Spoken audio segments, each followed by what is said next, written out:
Okay, so this is going to be the step-by-step ultimate guide on how to make a thumbnail that gets clicks. We're going to go over first what you need to know or understand about thumbnails, and then we're actually going to go into creating thumbnails step by step in a platform called Canva because it's free and it's the most beginner friendly and it'll help the most amount of people. With that being said, let's jump into it. But we first need to understand something important.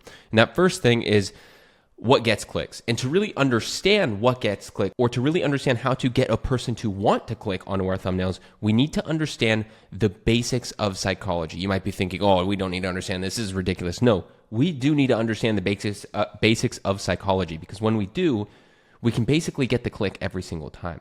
See, fundamentally, we need to evoke some sort of curiosity in our thumbnails, and or we need to hit on some sort of pain point that someone in our niche has. Because these are the two things that will get you more clicks than anything else. It's emotion and it's curiosity, okay? And we can trigger an emotion. I want to underline this in red. We can trigger an emotion by evoking curiosity and by hitting on a pain point. So here are a couple thumbnail examples, right? And I took the editing niche as an example for these first two.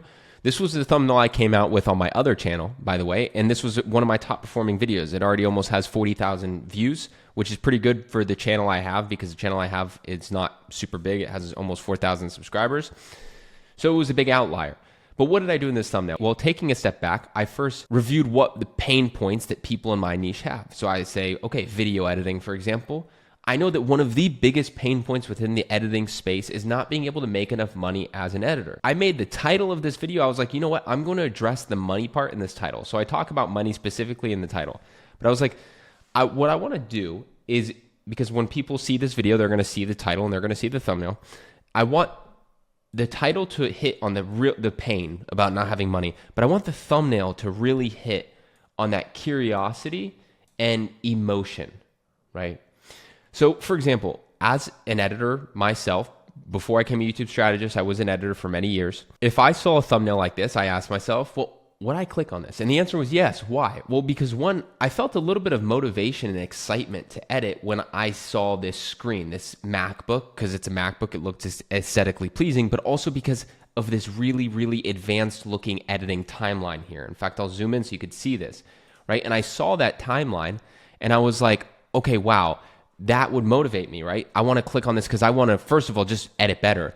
But then I'm really, really curious because this is day 1 to day 30. And I'm really curious as to, okay, this is about editing, obviously, because it shows a timeline. And it's a 1 to 30 days something. I'm going to get something after the 30 days. What is it?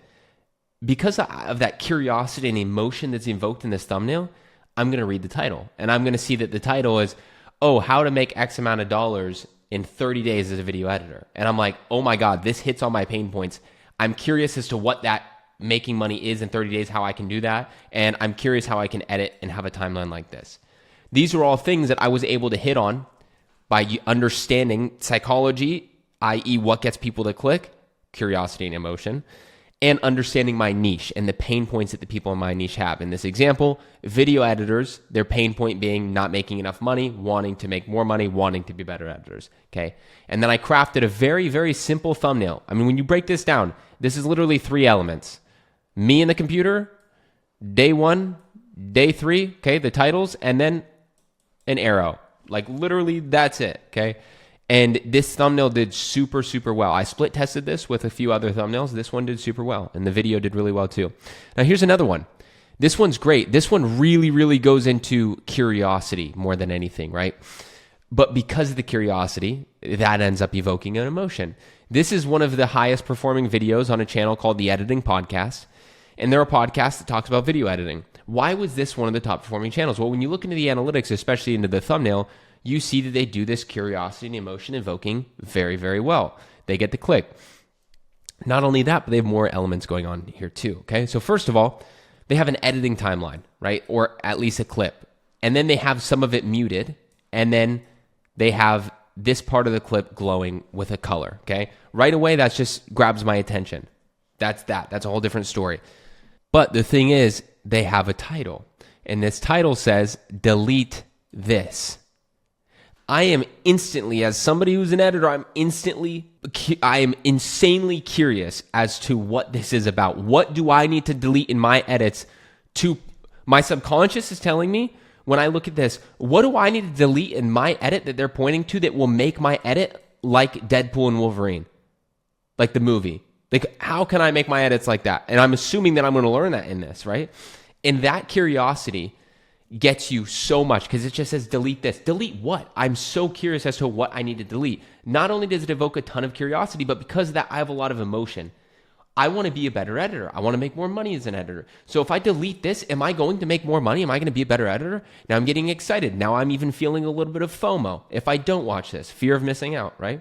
So this is a great example of a thumbnail. Again, super simple, where they used curiosity and emotion to get the click. And it has several hundreds of thousands of views because of it. Okay, and here's a final example. This one was about productivity, this video. And I remember looking at this, and I don't really click on too many productivity videos, but I remember looking at this and clicking on this. Why? Because it is basically a perfect example in curiosity. You have one brain that's super lit up here, and you have another one that's not as lit up here. It looks a lot healthier, okay? Just by looking at the scan, you could tell it looks a lot healthier. Maybe it's a subconscious colors going on, I don't know. But this brain looks healthier, looks better, cleaner. Then I have something that says 2 hours later. And all of a sudden, I am incredibly curious as to how can I get my brain from looking like this, whatever this mess is, to being like this, whatever this is. And then it gets me to read the title, and then I'm hooked with the title, right?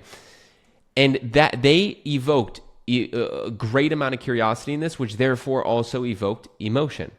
Okay, so this was a great example of emotion evoked through thumbnails and how you can kind of evoke emotion through thumbnails. So with that being said, which by the way, guys, this thumbnail right here is going to be the outlier thumbnail that I'm going to use for this video. It's going to be one of my thumbnail concepts that we're going to make together here in just a second.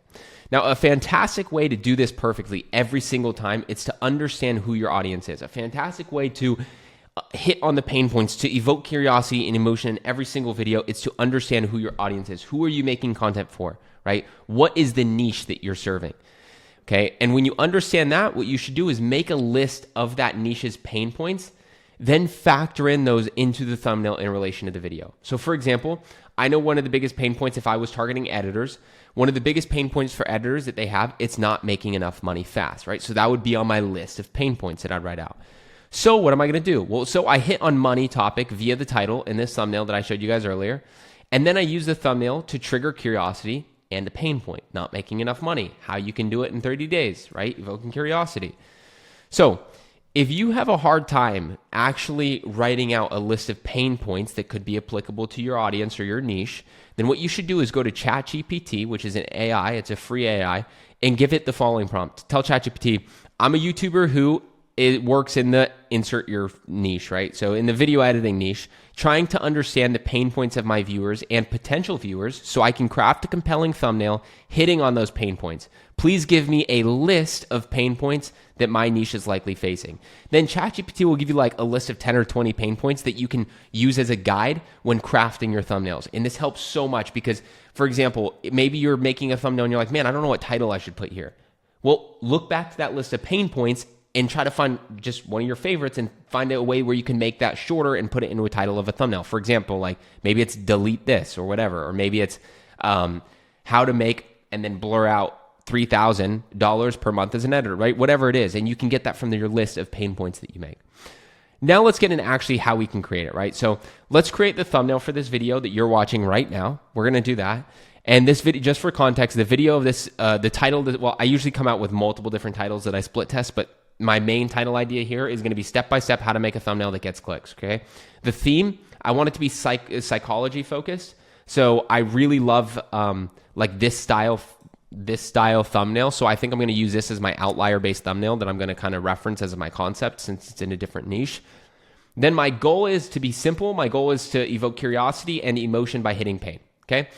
Now, right off the bat, I know that pain points, the pain points that people have in the niche that I'm in for this specific channel, which is YouTube growth, is having a hard time coming up with thumbnail concepts, which is why I'm making this video, right? So what I'm going to do is I'm going to use that as my main pain point when drawing in curiosity with this thumbnail that we're about to make. Now, one more thing I want to say is I usually design thumbnails with Photoshop, or I hire a professional designer, because I usually don't design all of my own thumbnails. However, every now and again, and before I hired my thumbnail designers, I was designing all my own thumbnails and my client thumbnails, so I know how to design them. And I'm going to use Canva for this video specifically because, one, it's free and it's easy to use. So it's much more applicable to most of people who are going to be watching this who are beginners and they don't want to pay a monthly subscription for Photoshop, or they just straight up don't know how to use Photoshop because, let's be real, it's intimidating, right? So I'm going to show you guys how to use Canva, and it's free to use. And then I'll show you guys how we can create something really cool with it that gets clicks, okay? Hopefully. I just wanted to let you know that I launched a completely free newsletter where I launch weekly YouTube algorithm updates and YouTube growth tips and tricks. So subscribe to that newsletter. It'll be in the description below. And you can get great tips every single week sent straight to your inbox, and it's completely free. Cool. Now let's get into designing this thumbnail. Okay, cool. So the first thing I'm going to do is go to my Canva homepage. Okay. And then I'm going to come up here to search your contents in Canva. I'm going to type in YouTube thumbnail. Okay. Perfect. And then you're going to click on that. And then you're going to have a bunch of Canva templates here. And listen, you can use some of these templates. I think that they're probably not the best approach because they're just templates, and we don't want to use templates. We want to use strategy for each of our thumbnails. But you can scroll through here for some inspiration. But what you're going to want to do is come to create a blank YouTube thumbnail. Now, right away, I know one of the first things that I'm going to want to do for this video is I want to have both a white background version and a black. Okay, so right away I'm going to do that and just see which one I like more. I'm going to zoom out a little bit so you could see this. Cool. So my idea was to use the similar concept to what I showed you guys with the video that came out about productivity with 2 brains, but I was going to make it applicable to this video with thumbnails and YouTube growth, since we're in a different niche. And this, by the way, it's not copying. It's called outlier research, where you take a concept that has worked and you change it a little bit and reverse engineer it and make it applicable to your niche, right? So that's what we're doing here. So first thing I'm going to do is, Canva is really cool. You can come over here to elements, and they have a lot of things. So for example, I know I want to use a brain, right? Because I'm talking about psychology in this video and how to utilize psychology to get thumbnail clicks. So I'm going to type in brain. And then we have an option. We have graphics, we have real life photos, we have videos, etc., etc. Okay. So I'm probably going to start here with graphics. Graphics, and I'm going to scroll through. Like right away, I already really like this brain. I love the look of this brain. I really like that. What's really cool is Canva gives you magic recommendations. So I like this brain, but I want a top-down view, like a bird's eye view. So I'm going to click See All, and now I have a bunch of brains with a similar style that we can use, okay? So what I'm going to do, and maybe this could work too, right? Maybe this could work, this brain like this. But what I'm going to do for now is just see if I can find a top-down brain that I like. Like this one's cool, but it's too dark. I'm not a huge fan of that one. So I'll just keep scrolling through here, see if I find anything.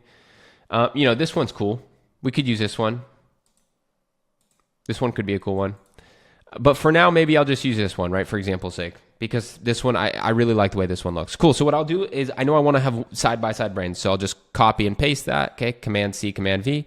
And then I'll do the same thing. I'll copy and paste both of these and then paste them down to the black background one, okay? And then I'm going to just make these white. So if I want to do that, I'm just going to click on them, come up here to color, and then change them to white. Perfect. Awesome. And same thing. Cool. So now we already have something starting to come to life here. So what I'm going to do now is what I love about Canva, one of my favorite things, is you can draw, and then you can control how you layer things. So I know that I want this one to show red and this one to show green, right? Like bad thumbnail, good thumbnail. So what I'm going to do is come to draw. I'm going to come to probably the pencil. I can change the weight here. So I'm just going to see. Yeah, that's probably maybe a little too thick. Come down a little bit. Cool. That one will be good. So what I'm going to do is come to red. So choose my color, red. Awesome. And then I'm going to start coloring it in a little bit, right? And I'll fix this in a second. I'm going to zoom in. Cool. And then just color it in right here. And I'm going to fix the edges here in a second. So I'm just going to continue coloring this in, but I'll skip to when it's done. Cool. All done. So now it looks pretty beginner, right? So what I'm going to do is I'm going to click on that shape that I just created by drawing. I'm going to come up to position. I'm going to come to layers. And now I'm going to move that brain to the very top. And what's going to happen is now it looks really advanced and cool, right? Because now it's like, whoa, okay, now it looks like the brain's colored in. Super cool. So now I'm going to do the exact same thing, but green and over here, okay? And then this is how like thumbnails can start to come to life. It's really, really cool. So let's just choose green. Let's choose a nice green that we want. Let me see. Maybe a little bit brighter. Cool, that's perfect. So now I'm gonna color this one in. I'll start the video back up when I'm done coloring. Now what I'm gonna do is take that shape, same way I did position. I'm gonna come grab the other brain image and I'm going to bring it all the way at the very top. And now what we have is this super, super cool, like side by side. So I'm gonna take both these and I'm just gonna kind of line them up a little bit better. Also, you know what I'm gonna do is I'm gonna put a gradient on this, right? So I'm gonna make it not so plain white. So I'm gonna come and click the background, come over to background color. When you hover over the color, you'll have this little slider option, and then you could choose solid color, and over here, gradient. And what I'm gonna do is choose, yeah, exactly this one right here. And I'm just gonna make this a little less aggressive, like maybe right there. Perfect. And watch, you can see the difference, right? Without it, now with it, right? Pretty cool stuff. So now what I'm gonna do is find a way where I like this, cool. And then I'm just gonna throw the titles on now. So I'm gonna come to text, subheading, or I'm gonna add a heading, okay? Then what I'm gonna do is type in thumbnail 1, right? I'm gonna choose my font. I love using the Apple font, which is Inter. It's the same font that Apple uses, and I like using the very, very bold one. Okay, so thumbnail 1, cool. Let's do thumbnail 2, cool. Make sure these are all lined up. Awesome. Zoom out a little bit. Yeah, I am really liking this actually, guys. I'm really liking this a lot. This is pretty cool. It's such a simple thumbnail.